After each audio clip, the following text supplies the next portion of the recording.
What is up, my body warriors, and welcome back to another video. Today I've got a quick one for you and something I think a lot of you are going to find quite helpful. That is one drill that is going to help potentially improve your ankle mobility in just a couple of sets, and something that you could therefore add in as part of your warm-up before going through your squats or whatever it is now that the gyms are back open, at least here in England. I must add a caveat here because I don't want to go on spouting like this is going to fix all your problems like half the people on videos on the internet, because it may work, it might not, but this is one of those ones you can just do. It's going to take you literally like 30 seconds. If you have a positive impact, if it feels better, good, you can keep using it. If it doesn't affect you, then I highly suggest going over and checking out my ankle flexibility routine from my Can't Squat series. That's probably the best one I've got out there at the moment, free here on YouTube. That's going to help fix your dorsiflexion.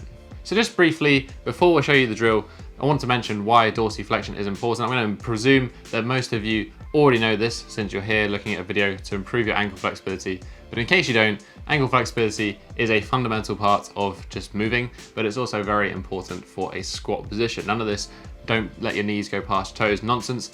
That is usually part of a proper squat mechanic for a lot of people. Therefore, if you don't have adequate ankle flexibility, adequate dorsiflexion, it's going to affect your squatting pattern. It's going to put more strain through the hips and the lower back, and it's also probably going to limit the depth that you can squat down onto. Improving this should improve the range of motion in your squat. Improving the range of motion in your squat can improve your performance there. Nice, short and sweet. First of all, let's test your squat. How does it feel? Just go down to your squat position. How deep can you go? What does it look like? This one works really well. Just get a camera out, film it. That's going to give you a nice, honest, unbiased opinion on difference in change. So the drill itself is actually going to be based around a bodyweight anterior tibialis raise. So the anterior tibialis is that long, thin muscle on the front of your shin. Something that I would say probably people don't train very often, and to be honest, you don't really need to train it, but through a couple of different factors, we can contract this muscle, and this should help to relax some of the muscles that can be restricting that dorsiflexion and improve our squat range of motion. So how exactly do we do this drill? You can perform this drill in one of two ways. You can either perform it standing or you can perform it seated. Seated probably makes more sense for the squat reason, but to be honest, if this is going to work, both will work for you. In this exercise, we're essentially going to be trying to lift the top of our feet, our toes up. So the first setup is we're going to perform 3 isometric maximum effort contractions. So to set this up, you're going to need something that is going to prevent your feet from lifting up from the floor. A couple of weight plates will do the trick nicely in this instance, but I wouldn't go too heavy because you'll end up crushing a couple of toes. You then lean back to wall in either that standing or that wall sit-like position. From here, you're going to lift up with maximum effort your toes into that immovable object. We don't have any movement here. We just want to feel a hard contraction of that anterior tibialis and just trying to lift those toes up. You're going to hold this one for 5 seconds. Maximum effort, hard as you can, 5 seconds. You're going to relax for 5, repeat 3 times.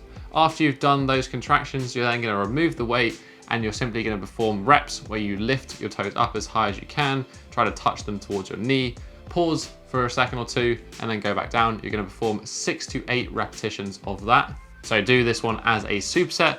After this, you're done. Very nice and simple. You're going to shake things off, hop down, get your camera set up, go back into that squat position. How does it feel? Is it better? Is it worse? Hopefully it's not worse. Is there no change? You know, be objective about it. If it improves, great. You know, there's probably not a structural limit to your lack of dorsiflexion, and we can use this drill to get some short-term improvements to help our training. If it doesn't change at all, then as I said, you can use that other routine that I have in the description. That's gonna be a little bit more intense, a little bit more hard hitting, especially if you've got that structural limitation there. In terms of how you might apply it, very simply, just use 1 to 2 sets of this drill as a warm-up before your lower body training. If you're going to be doing squats, just chuck it in. You can even do it in between your sets of squats. You can do some of these 4 reps. If you don't want to do that, if you're not training squats, you can probably do this one 2 to 3 times a week. But I would incorporate some form of flexibility or mobility work for the ankles, an instance that you're going to use the range of motion that you've just attained from doing this exercise, because that's going to help solidify it and make it last that much longer.